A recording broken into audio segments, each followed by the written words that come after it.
Alright, welcome back to another episode of my movie review series.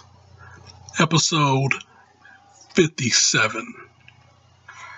Now, a few days ago, I said I was going to come back and do another review, but this time, things are a little bit different. See, I got this anthology film, my very first one, so bear with me as I give you the review of Tales from the Darkside, the movie. Now, the movie came out in 1990, starring quite a few people. Don't forget, it's an anthology movie, so this movie, it consists of 4 tales. One, a wraparound story.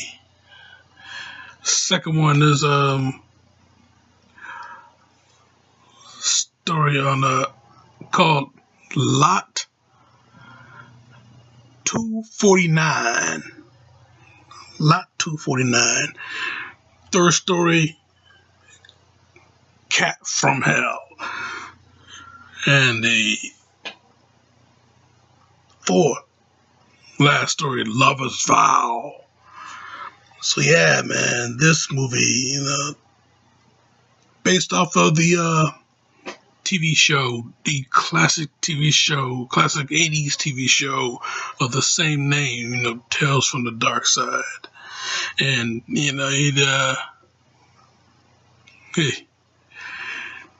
produced by the late, great George A. Romero. Yeah, this movie. Now, let me tell you something about this movie, though. It was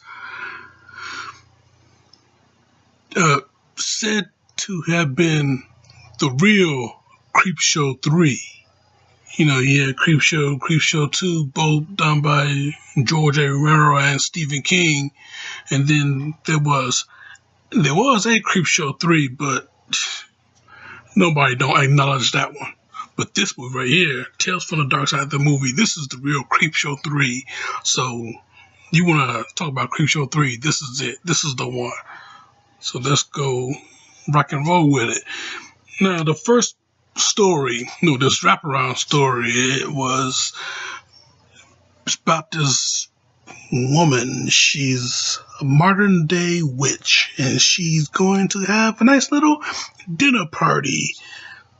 And the guest of honor, well, actually the main course is a little boy named Timmy. So, Timmy's going to be stuffed and roast by this witch. But to stall for time, the poor kid brought out this book called Tales from the Darkside. So he started to read her some stories. The first story is Lot 249, and it's about these college kids, very rich college kids,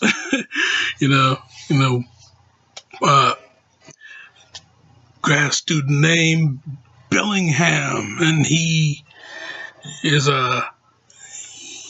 been cheated out by 2 classmates, a girl named Susan Smith, and a guy named Lee. And Susan, she's related to this guy named Andy, who is her brother. And well, to get revenge, Bellingham conjure up a mummy. Actually, he reanimated this 3,000-year-old mummy from this parchment. So, animate this mummy. Mummy kills Susan and Lee. And, tried to go for old Andy, but Andy turned the tables on her. He turned the tables on the mummy. He turned the tables on Bellingham.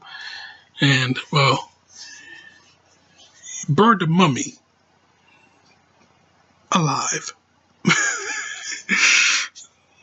And going for Bellingham.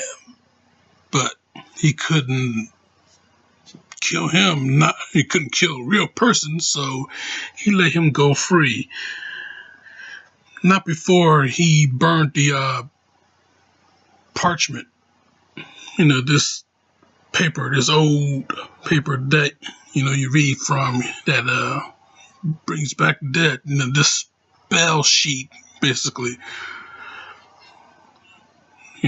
Not before he burnt that. Well, so he thought.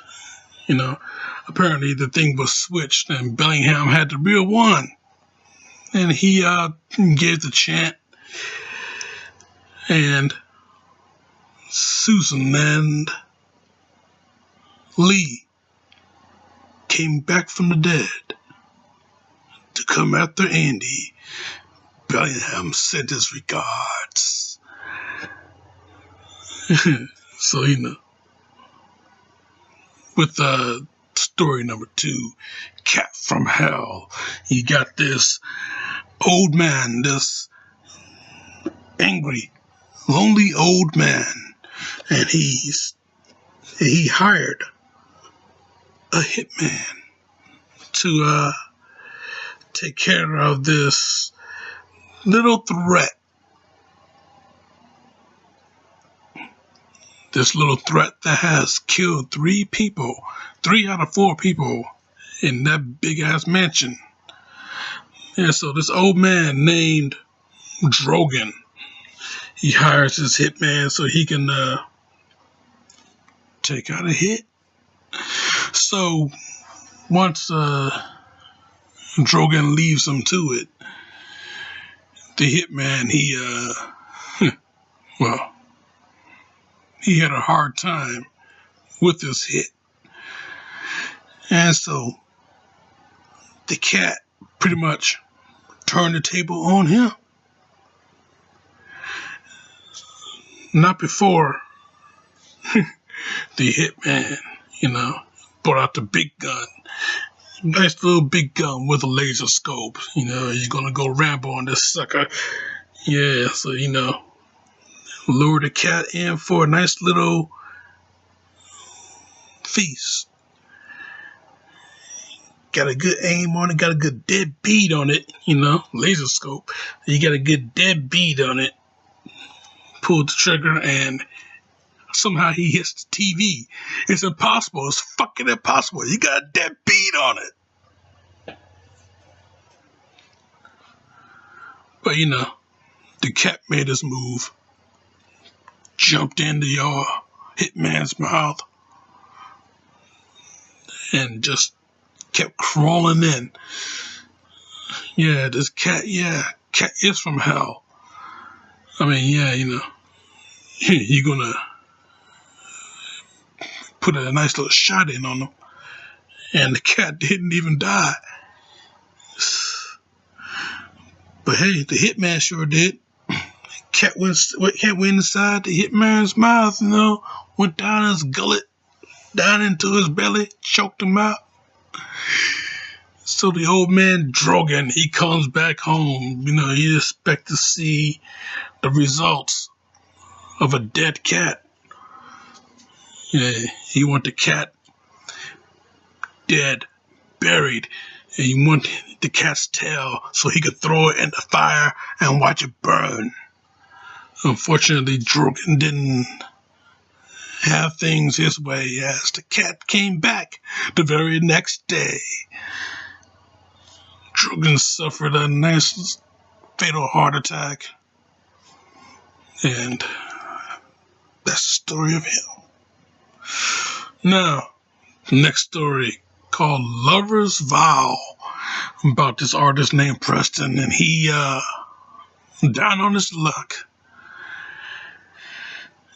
get dumped by his agent.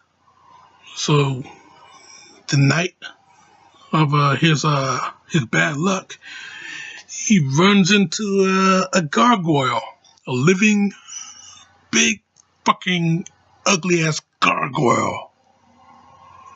Runs into that. Gargoyle made him promise that you never seen him, you never heard him spoke, you never recite anything that he said. He made him promise, or he'll kill him.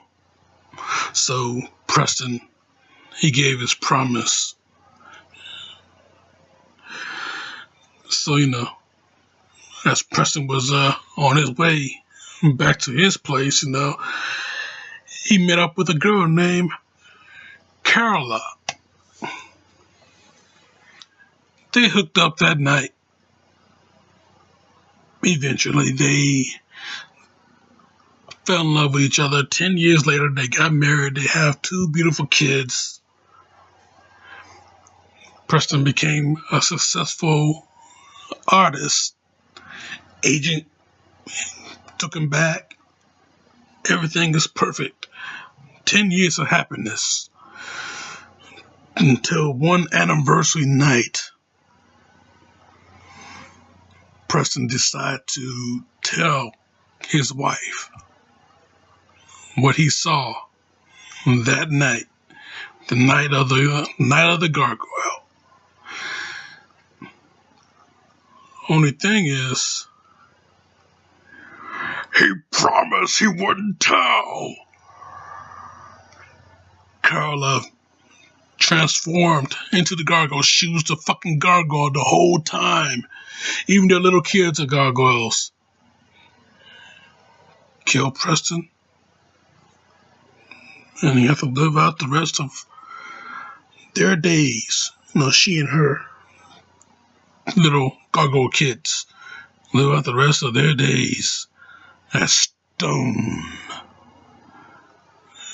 Because broken promises don't bring happiness. So, with the epilogue here, we got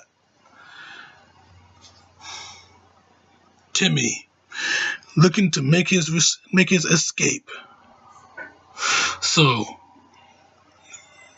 the witch, Betty, she's about to prepare her nice little home-cooked meal.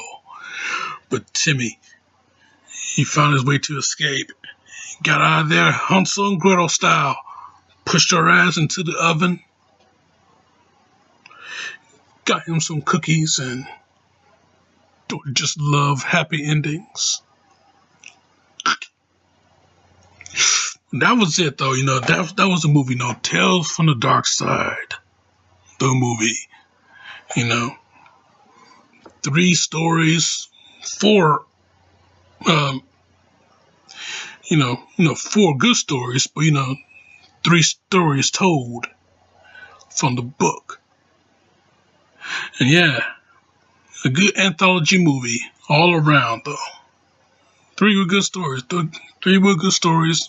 Good anthology movie. I mean, you had a mummy, you had a cat, a black cat, and you had a gargoyle, and then you had a very attractive witch. I mean, the chick that played this witch, that was Debbie Harry, Deborah Harry in the movie here, but we all know her as Debbie Harry from the old legendary 80s rock band Blondie. So yeah, 3 good stories, 1 good introduction.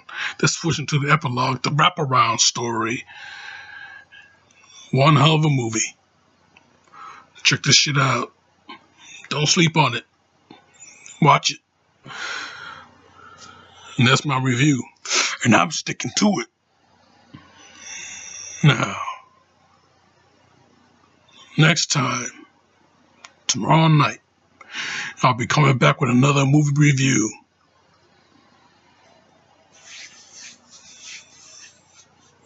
What it is, we're going to have to wait and see.